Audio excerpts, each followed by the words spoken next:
होर्मुझच्या सामुद्रधुनीवर संपूर्णतः आपलंच वर्चस्व असावं, त्याचबरोबर भविष्यामध्ये होर्मुझच्या सामुद्रधुनीमधून जाणाऱ्या जहाजांवर आपल्याला टोल आकारता यावा, यासाठी इराणची दादागिरी आता सुरू झालेली आहे.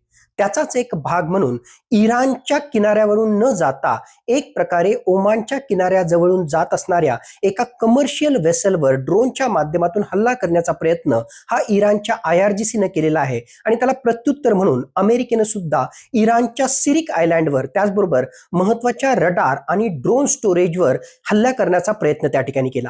या हल्ला आणि प्रतिहल्ल्याच्या माध्यमातून स्पष्टपणे दिसून येतं की वरकरणी जरी 60 दिवसांची शस्त्रसंधी इराण आणि अमेरिकेमध्ये झालेली असली, त्यांच्यामध्ये चर्चा जरी सुरू असली, तरी एकूणच ही शस्त्रसंधी किती तकलादू आहे आणि भविष्यामध्ये खरोखरच हा करार दीर्घकाळ शांततेच्या करारामध्ये परावर्तित होऊ शकत नाही, हेच या सगळ्या गोष्टींमधून स्पष्टपणे आपल्याला लक्षात येतं.